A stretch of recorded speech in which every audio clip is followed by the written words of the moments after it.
Hey everybody, welcome back. It's your boy Miguel. I know it's been a minute since I made a video, but again, I work full time. Cut me some slack, okay? Give me a break, all right? I try to get these out when I can.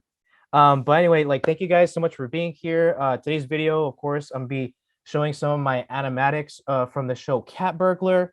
But first, I want to introduce a very special guest, Tristan Cabral. My boy Tristan, let's give it up for Tristan.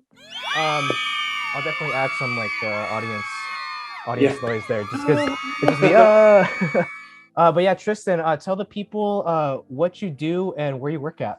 I'm a storyboard revisionist on Big Nate, which is at Nickelodeon, Paramount Plus. Go watch it. Killing Go it watch it. in the ratings. So, yeah.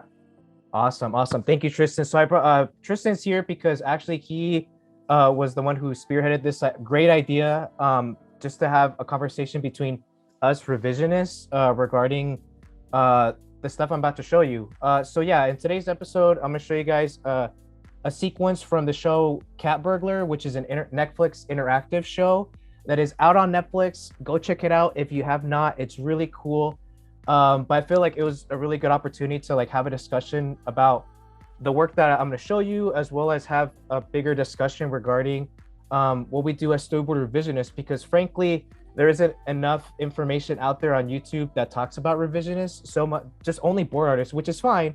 But I feel like revisionists don't get enough love and respect, you know, and I feel like they do. Sure. Speaking as a revisionist, and also Tristan speaking as a current And revisionist as well. and, and even I remember jumping into revisionist role and being like, I don't know what I'm going. Like, I don't know what the role is.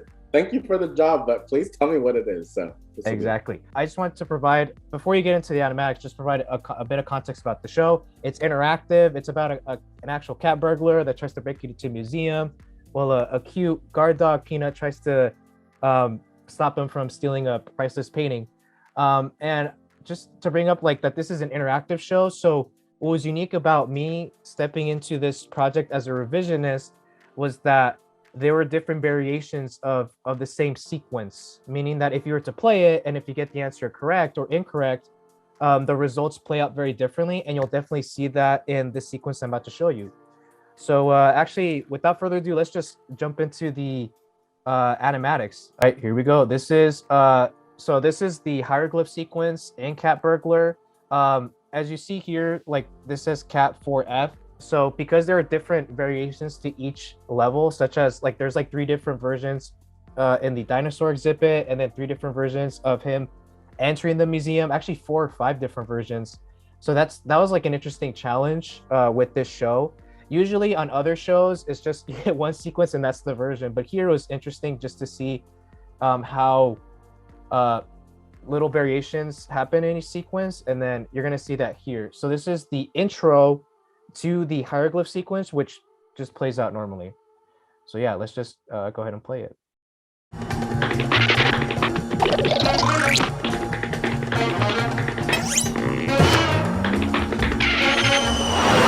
Ha ha!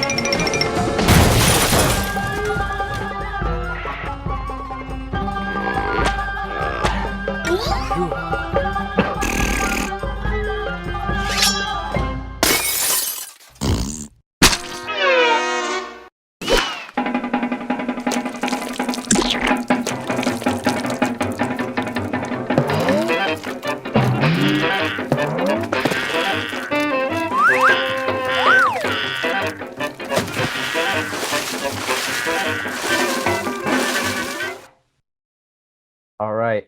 And actually, just to bring up something here, let me go back a little bit. So this gray bar actually represents where the trivia questions will go. So one thing about just working in general in animation, like everybody will provide context for what's going on and be like, hey, this is where this is going to go and this is where this is going to go. But in this particular case, because they're interactive isn't necessarily like such a common thing, like this is to let us know that nothing important should go here. Like all the important stuff should be going here. And it's just cool that this just gave us an idea like, okay, like this is where all the fun stuff should go. Look at So that great silhouette, by the way. oh, thank you. That's actually a good point. Like a big thing that I had to do was ensure that because this is inspired by Tex Avery cartoons and old Looney Tunes cartoons, my job was to ensure that my drawings imbued that tone and that vibe, right? Where it's like these cartoons are so gestural and so alive that at times it was kind of daunting for me because I'm like, I admire Looney Tunes cartoons and those Tex Avery cartoons, and for me it's like, am I even going to do this justice? So thank you for saying that, Tristan. That I really appreciate that. All right, so now we're actually going to play what happens when, in the first one you have the trivia questions. So there's 3 trivia questions you have to answer correctly. You have to actually answer all of them correctly. If you answer even you have to answer getting one wrong. No. So that's the thing that me personally makes it more fun, but also a little bit more frustrating. But yeah, if you get all 3 questions right, this is what happens as a result of that. So let me just go ahead and play it. Ha!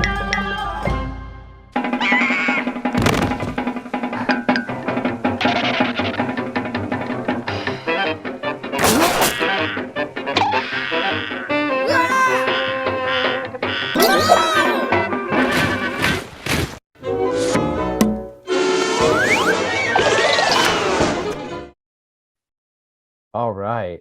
I will just point out one thing you guys are going to see in this animatic is that it it almost looks like animated, and I think that was just because, especially on this show, we wanted the animation to really be spot on. And in TV animation, a lot of the animation goes overseas, so a lot of times you have to ensure that the boards are very, very clear for the animators overseas, that like there's nothing lost in translation. And because this is very heavily dependent on the animation style, that it was very important for me, and as you'll see, to like include those little in-betweens and those little like overshoots and everything. So that's just something to bring up specifically about the show. And which is like the things that you don't really learn in school as much. The overshoots to the posings and silhouettes. Like we're taught how to draw them, but we're not taught how to use them. Yeah. On boards, to how they translate to like overseas animation, which I think we'll talk about later. Of course, absolutely. That's a really, really great point to bring up, because I had to learn this pretty much. I kind of learned this before, but especially on this one, like it was like super apparent where it's like it's actually important to know at least like the basic animation principles, because again, it not only applies to this specific show where it's very dependent on that and heavily reliant on that, but I think applies across all boards. It just makes you a much stronger artist to be able to add those little nuances to perfect that. So I'm really glad you brought that up, Tristan. Thank you for that. So yeah, in this case, now let's look at the final sequence or the final scene where if you get just one answer wrong, just one, this is what happens. So let's check it out. 4FW, so that like wrong, and then before what I had 4FC, that was correct. So that was just for us to keep track of what sequence we were working on. And before you start, to note that it's the same pose. Yeah, so some stuff was reused. It has to like flow no matter what. So absolutely, that's a great point. Yeah.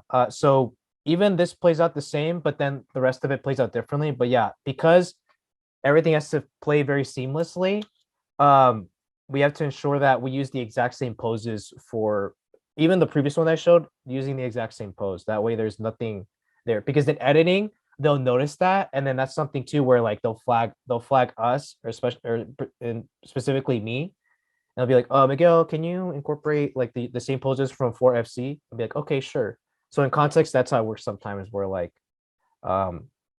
it's very collaborative, like they'll spot something. If you make a little mistake, no big deal, they'll bring it up and they'll be like, okay, fix it.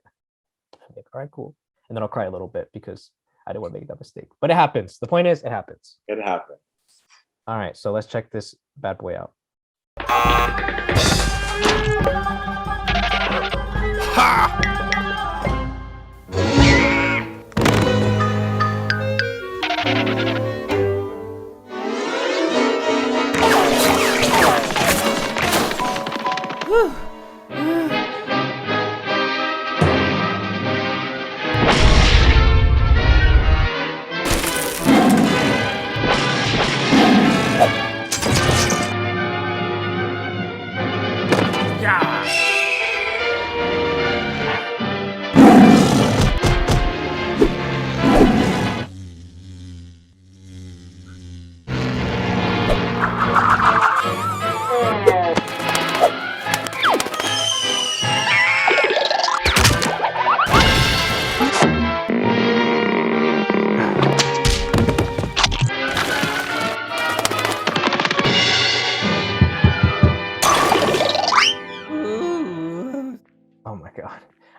I'm just like having flashbacks to like I had to basically because we were at one point on such a tight deadline, and that's Mm, something too that's common, unfortunately, is that sometimes there's like really tight deadlines for stuff. And as a revisionist, like our job is very dependent on like what our director gives us. So it's not like a board artist where you get like pretty much like a week's worth of work kind of set up for you. Like this is kind of like a day by day or 2 day by 2 day basis where it's like, hey, here's the sequence. And it also like the revisions really depend on like what the sequence needs. So like, for example, and then I'll show you later, but here, what I had to work with, all these drawings were really rough. And so like a lot of times I just had to clean up the whole thing. Or sometimes there's sequences where maybe there's a section there where it's like the drawings are really rough. It's hard to tell what's going on. Can you clean that up? So that's something we're gonna bring up later, but I just wanted to kind of preface that now, is that like that's a common thing with us revisionists, is that we were there to enhance the board artist drawings, but at the same time it also depends on how much needs to be revised.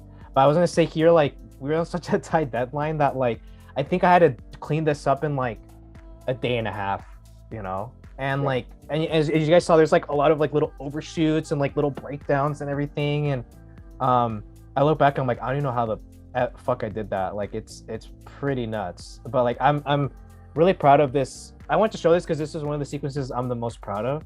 yeah. Because like There's a lot going on. There's a lot. it's a lot, man, but it's really rewarding in the end. And like I had to be efficient too. That's a thing where like it may look like there's a lot of drawings there, but like I kind of cheat that a little bit with like taking, especially since this was done in Storyboard Pro, you can just maneuver a little. You can like duplicate a drawing, maneuver them a little bit.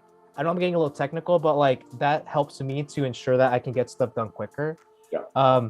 And also something to note too is that this is like almost final. So like if you actually watch the actual like sequence in the show, it might be a little different. So that's something to note too, is that sometimes even if you finish something and they say, hey, it's good, a lot of times they're gonna be like, hey, listen, actually, can we tweak some stuff? So that's, again, nothing on what I did. I didn't do anything wrong. It's just that in the end, in general, like an animation production, especially TV, is so collaborative that you have to kind of like check your ego out the door and just be like, hey, listen, I did my job, and if they come up with something better, it's all there for the surface of the show.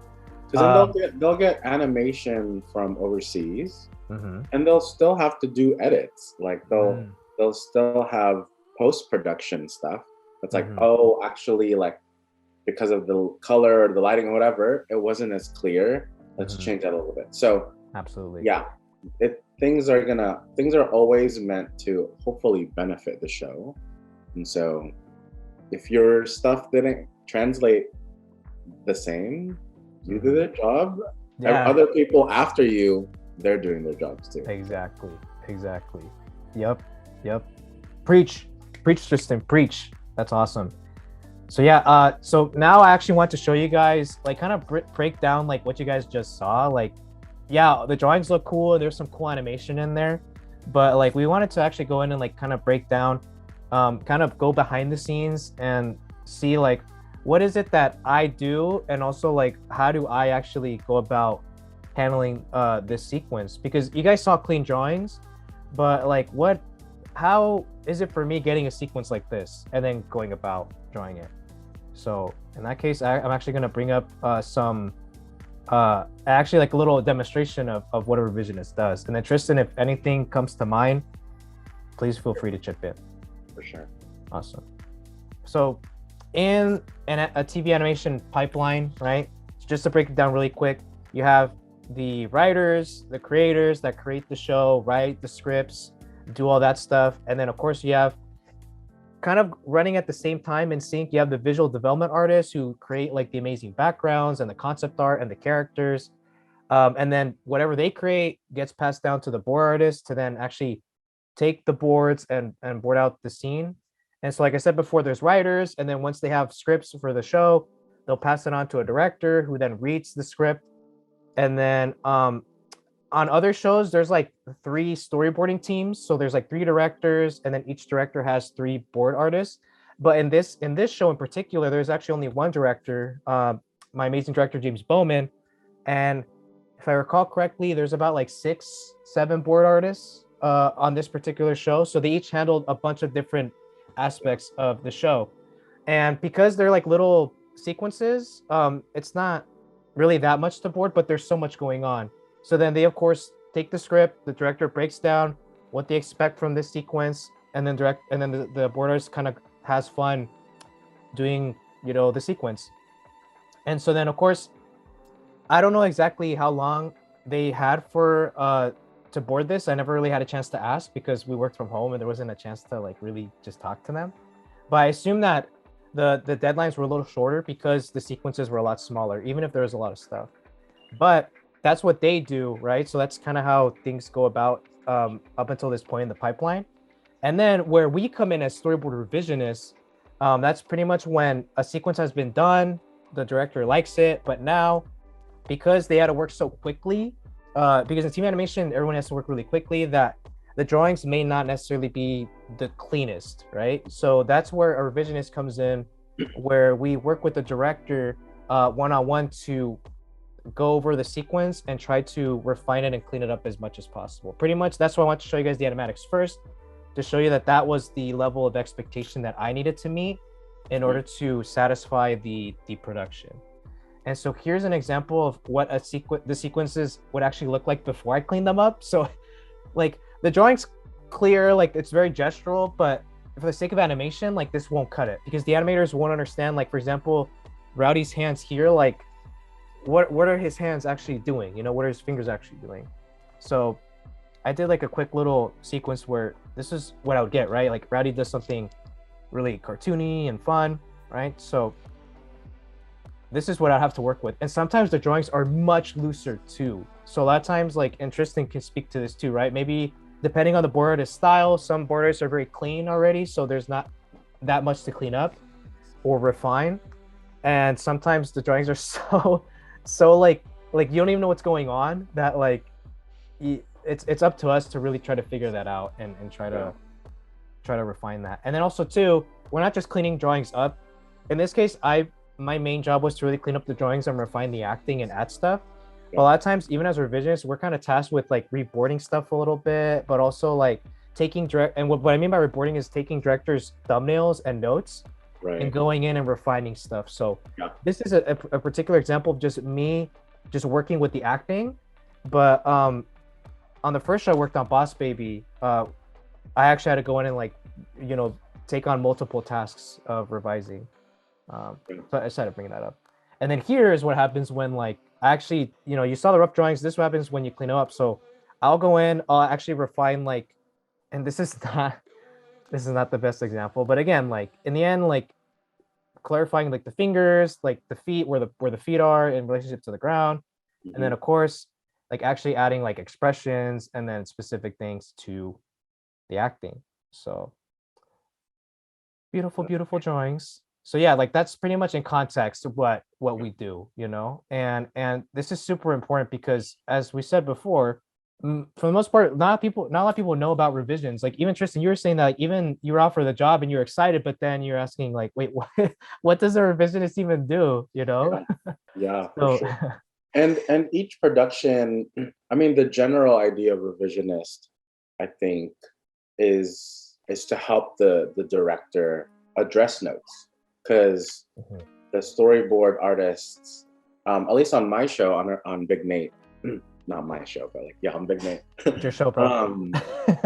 I think we have 5 to 6 weeks. The storyboard artists have 5 to 6 weeks too, to take the script and then draw it out. Like before, the board artists, it's just on paper words, and then the directors and board artists will actually then draw it out. Then execs will give notes. And then by the time we come in, the storyboard artists have moved on to the next episode. And then so directors will take the notes and give us little tidbits of like, hey, work on scene 75 to 80. And we just need this character to, like, the acting is fine, but we just need to plus it. We need to make it more zany, or we need this person running into a wall, make that crazier. It's stuff like that, where it's already been staged. It's already been, the general joke is already there. we're just like really trying to elevate it or clarify it, or maybe the joke was written differently and we have to act it out differently. And so yeah, so I think each show, each production generally deals with revisionists in the same way, but then the role, like what we do day to day, could shift depending on how fast the show needs to like be pumped out and stuff like that, or how many changes was given by execs. Exactly. So yeah, so that's like, Tristan, great job like explaining that, because that's pretty much like a day to day in the life of a revisionist. And like we're having this conversation because like in school we don't know that much about like what goes on, right? Like we know about like the drawing skills and we know about like what's expected of the level of quality, but like actually in the environment and also like even in the role, like what's going on. And like Tristan did a really great job explaining that. And our job is very fluid in the sense that some executive may have a decision that they need to make regarding something, or it's like, hey, like actually this joke needs to change, and it's up to us to like work, kind of roll with the punches and adapt. So some days may be a little easier on the job where it's like, hey, you know, like right now there isn't too much going on, and some days like, bro, this episode is about to lock, we're about to lock this episode, it's like, you know, we've done the revisions, but now we have these last minute changes we have to make. Please, we need this done in a day. And it may seem a little like it's like feast or famine. It's like, all right, cool, famine. We got one project here and there, and then boom, it is like you are feasting on revisions, and you are just trying to pump them out as fast as possible. So I mean, it is honestly a great. It started out as a training role, but it's become something more now because we work directly with directors, which is like, that's who you want to work under, you know? Exactly. These are the sharp people in the room who are like, who've been given a task to direct an episode. Yeah. And so. Yeah, no, and also to note, I work on a CG show, and then Miguel worked on a 2D show.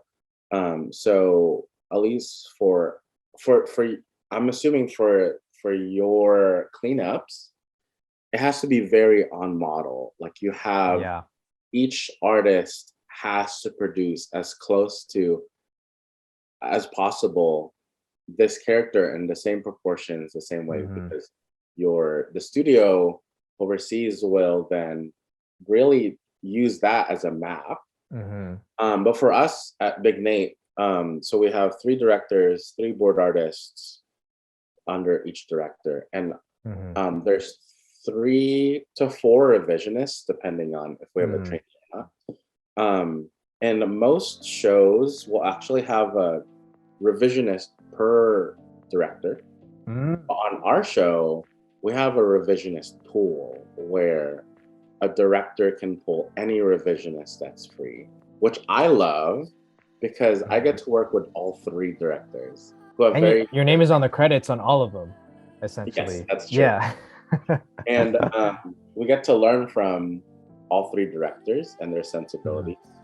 But then what's fascinating as a revisionist on CG show is because our models don't have to be as on point, because they have to be puppeted out essentially by the CG team.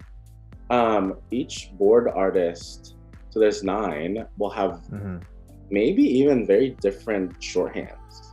And my job is to actually try to emulate each board artist's shorthands. Sometimes I'll be like, on the same day, I'll draw very different proportions or very different like ways that Nate on our show, the main character, is drawn. And I have to switch. I'm like, okay, who's drawing who how, and then draw a gajillion drawings and then switch to a different style, which I think is really challenging, but also really fun. Yeah, no, that's great. And I will say too, like, yeah, in 2D, like you have to draw on model, and because the animators actually have to like go in and look at the drawings, whereas in CG there's a little bit more flexibility. And I will say that my first revisionist role that I ever had in animation was actually on a CG show, DreamWorks' Boss Baby Back in Business, and pretty much everything Tristan is saying, um, is like true. And what's funny is that about DreamWorks that we only had 2 revisionists on that show, and we were part of a pool as well. So like we'd always jump back and forth between different directors, and also too, we actually had 2 directors in-house, and then we had like an overseas director in Australia, which was interesting. So they kind of outsourced that, but that's a totally different discussion to have. Yeah, like same thing as Tristan. Like I worked on like with different directors, and what's cool is that with CG, like yeah, I think what's really interesting as a revisionist that a lot of people don't really get to hear is that you're kind of like learning from the director hands-on, you know, whereas the story artists don't really get a chance to. Like you're working with the director all the time, so you're seeing from the mind of somebody who was promoted to a director, and like they're seeing the sensibilities in ways that you know, it's just like only a professional can. And what Tristan was saying about seeing different styles, the fact that you're able to learn from different artists, like you're basically, instead of looking at an Instagram, you're actually looking at their files and you're seeing, ooh, how does this person draw this, or how does this person draw hands, you know, like literally I study hands all the time. This person draws really cool closed fisted when they're walking, whatever, versus this person has very dynamic open hands. So I'm always studying to develop my own shorthand, so that when I'm a board artist, it's like, cool, I'm gonna pick those things up. Exactly. And I think the biggest takeaway from this whole conversation really is that the role of a revisionist, like it's like a really, there isn't that much pressure. Like there is some pressure, but it's not as much pressure as a board artist would, where you're just kind of jumping into the pit, you know, whereas as a revisionist, you're kind of dipping your toes in the water and saying, oh, okay, this is how a board artist does, you know, do things, and this is the expectation, without having to rely so much on like, okay, I have to board 7 pages of a 21-minute episode in 6 weeks. Whereas like a revisionist, like you're kind of taking things a little easier. Again, not that it's an easy job, but it's really good for like any beginning artist or aspiring story artist to kind of jump in as like a first step, and then kind of getting a preview of what the world is like in storyboarding. And then of course, since not only are you, you know, in a way kind of like the hero, right, where like director's like, okay man, we need you to clean this up and send this out to edit, to lock, you know, like not only are you doing that, but then you're also seeing how things work kind of like from this perspective where you don't have that much pressure, you know. And then once the director sees and knows you a bit more, right, because you're working with them one-on-one, they have more confidence in you saying, okay, you know what, we think you're ready, we'll move you up, you know. So for me, I'm very grateful I started off as a revisionist, because I think personally I had a better experience not starting off like, you know, under a lot of pressure. It was more so like, okay, you know, things are a little easier, and I kind of get a preview of what it's like, you know. So until like even to add a balance to the difference in weight and like almost urgency that we have as revisionists versus storyboard artists, you still have to have a very high skill level of exactly. I mean, your drawing chops has to be able to be so flexible. So there is a much lower I don't know, weight to roll, but the bar starts really high. And then so for those who are like aspiring, just keep drawing, draw a ton, like get your perspectives right, get your like poses right, and just try to draw a ton. And then also like you can always like look at other revisionists or other artists you follow on Instagram just to see like what the bar is, so that way you at least know, okay, like this is what I need to shoot for, because although there's less pressure and weight on you to deliver like super big, like you still need to deliver, right? Because not only are they paying you, it's a show, but what's great is that this position is, it's awesome because you're in the industry, but at the same time, like it's kind of like a in a way, it's not only like an actual full-time job, but it's also like a learning role too. Like we actually do get a chance to learn a lot more. Whereas in boards, you're just working nonstop, quick. Like at this point, you got composition, you got drawing down. Whereas in revisions, like you're still learning. It's kind of like, ironically, like school 2.0. Yeah, I think it's a different type of learning where we get a lot more pauses in between each project, and you kind of get to digest and metabolize like, what did I just do? Exactly. Before your director's like, here, I need you to work on this. Versus, I think as a storyboard artist, you're drinking from a waterfall of like, I now have to utilize every single like thing that I've been taught and then put it into the script. Yeah. For us, it's like we get manageable large jugs of like, here, drink this gallon of water. Yeah. It's still a lot, but it's like, it's not a waterfall. It's much less intimidating than drinking a whole like Niagara Falls, you know. And I think that's really the point. It's that it's this role is there to be less intimidating for you to jump in, where like you're getting that hands-on professional experience, but like it's okay if there's still certain things that you still need to learn or brush up on, you know. Where like me coming in, my drawing skills weren't necessarily the best, and also even like my understanding of storyboarding wasn't necessarily at like, you know, full level yet, but like I had enough of the basics down of like composition, staging. I had enough of like the foundational skills that my director who gave me the job saw in my portfolio, and like again, like I know I have still a lot to learn now, but like the point is that like as a revisionist, like there's still things that you're still going to learn, and they understand that. Like the people who are hiring you, it's like you're at a level already, but like they're not expecting you to be Glenn Keane or anything, you know, where it's like it's a good stepping stone, and it feels much less intimidating jumping in because you're just going to be learning from here on out. So yeah, well, I wanted to ask you, and maybe we could discuss this a little bit about what were a few lessons, or what were a few things that when you switch from a student to a revisionist, you're like, oh, like I didn't know, or like, oh, now like for an example, for me, overshoots, which is like such a simple thing, but it's like, how do you make a character who jumps from off screen onto on screen feel more grounded, and you know, like would have that way, things like that, to like nuanced acting, to like those are the things that I remember being like, I kind of knew how to do it, but under the gaze of a director, it's like, cool, I'm learning. So what was that like for you? No, that's a great question. For me, the transition was kind of difficult because in school I didn't major in storyboarding. I actually majored in illustration, and so when it came to storyboarding, I had to learn all of that on my own. And I just looked at story artists portfolios on Instagram and like just dissected and like in the end, like even if I didn't know what was going on or like what the terminology was, like I saw, okay, like it takes 3 drawings for this artist to like convey a kick or to convey an expression.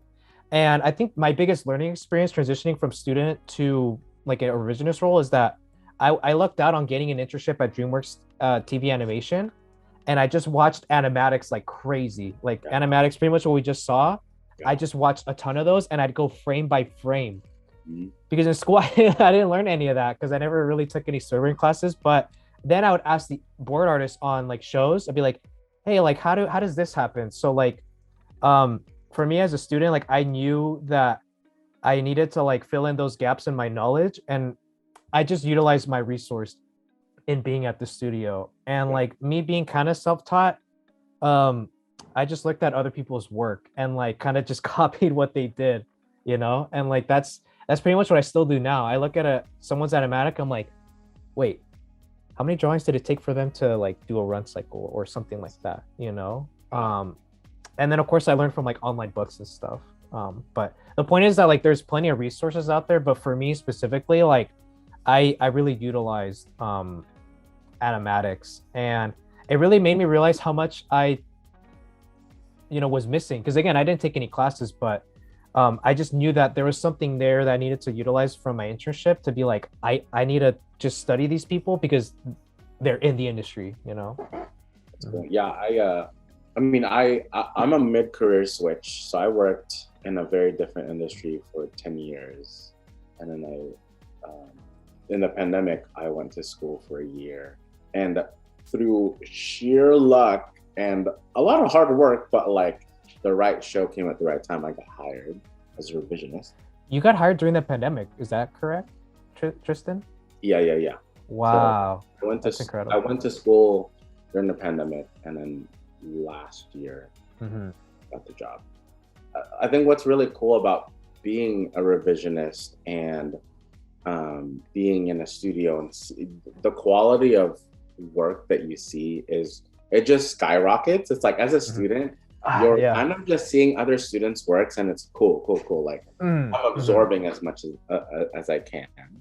But then when you're in the studio, the quality jumps up like crazy, and like you, I would just watch animatics, or I would download the PDFs and be like, how do they like interact with a prop, and how many drawings did it take for that to be conveyed properly? It's like those things that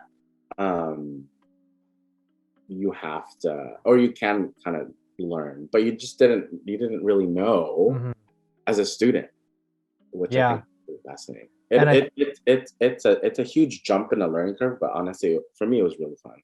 Yeah, and I think like for me, like to really hit on your question, Tristan, about like the lesson, I think the lesson for me is that like once you jump in, just absorb everything. For me, like that transition was like, I know I still have, and like once you see that level of talent, you're like, oh my God, I am not worthy. I am not worthy, but in the end, it's like, you know what? Like I'd rather be like the F player on the A team, you know what I mean? Or on like the, you know what I mean? Like where like you're in a team of such talented folks, and especially as a student, it feels very intimidating. But the lesson is, you got hired for a reason, and you're on the team. Like, you're on the team, and yeah, like you're maybe not at that level of those people, but you will be. And so that's the biggest lesson, right? Is like not only like learning like the technical stuff, but I think also learning how to like motivate yourself and not humble yourself, of course, but like balance that out with like, okay, like I'm here for a reason, and like Tristan, like you worked your fucking ass off to get to this point, right? So like I think that's the biggest lesson, right? Is that once you make that jump, it's gonna feel daunting, but just know that there's a reason they picked you. They didn't just pick a number of or a name out of a hat. So that's the thing too, especially for young people, where it's like it feels very daunting because you're seeing people that you could potentially work with, people that you admire on Instagram, and you kind of have like a heart attack where it's like, oh my God, I love your work, right? And then you kind of have this complex of like, oh no, like I'm not good enough, but you are. So that's the thing where it's like you're gonna learn, and even those people that you admire are still learning and adapting. So that's kind of like a overarching thing to consider, especially like us being in that position where like we wanted to break in, and when we broke in, the biggest thing was, okay, like now we're here, like let's just learn from these people. And you are also like, you're not as like skilled or sharp as everyone else, but at the end of the day, like you're a cog in the system, and the cog is needed. Like revisionists are like really important to finich the show. Like, exactly. I don't want to belittle what we do. It's like, actually, like we're pretty like big piece of clarifying the story. And so take pride in it once you break in, because and then utilize it to learn as much as you can too. If that's what you want to do. Yeah, exactly. Yeah, and again, it's like if you want to go straight into boards, that's totally fine. We just wanted to explain what revisionists do, just because it's not talked about as much. And again, like there is a lot of value in what we do, and it's such a nice balance between, really working hard, but also like taking those pauses, like Tristan said, and internalizing everything, right? Since this position is catered to a lot of former students, there's still that learning tendency, right? To like, even as a student, we're like constantly learning, but even when we jump into revisions, we're still in that mode. So it's like it's a much smoother transition, in my opinion. But again, everybody's different. But like again, what we do is super valuable. And even a director said like we're seen as the heroes because in the end we're the ones that do those little fixes at the end, and it's like, oh, Miguel, Tristan, great job on that, on finishing this sequence, you know, or on getting this thing locked, you know. So Sure. feels good. The point is, guys, just work hard, really, and also like know what the goal is, and then from there, like you'll be able to do it, you know. Like really, what this is to like motivate you guys and be like, listen, like this is a way to get in.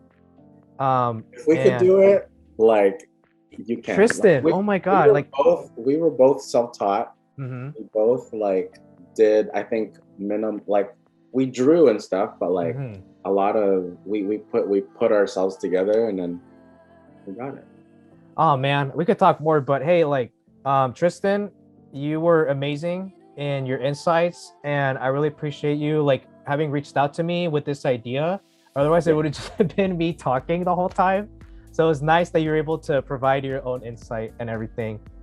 And yeah, on Instagram, that's how I met Miguel. Like we just started talking on Instagram. That's another point too, right? So I'm at Tristan, mm-hmm. Tristan on Instagram. Any other socials, Tristan? No, or is that like it. the main one? That's the main one. Follow his work, guys. And then like again, if you have people that you admire on Instagram or on social media, like reach out to them and see if maybe they could, you know, have a one-on-one or talk or something, right? Because in the end, we're here to like, you know, provide a community and an outlet for artists. And the fact that Tristan and I are talking now is just a testament to how open we are to communicate and to collaborate. You can reach out to him for questions because hey, he broke into the industry like in such an inspirational way, and like I look up to him too. So yeah, like again, like feel free to reach out to us or anybody, and just know that we're here to motivate y'all to kill it, to slay it. We're waiting for you on this side. Yes, we promise we won't haze you. We're good. All right, y'all. Well, thank you guys so much for tuning in. We really appreciate it. Again, Tristan, thank you so much for this awesome conversation. And yeah, we will catch you guys in the next one. Peace. Oh yeah, I'm still at the DMV.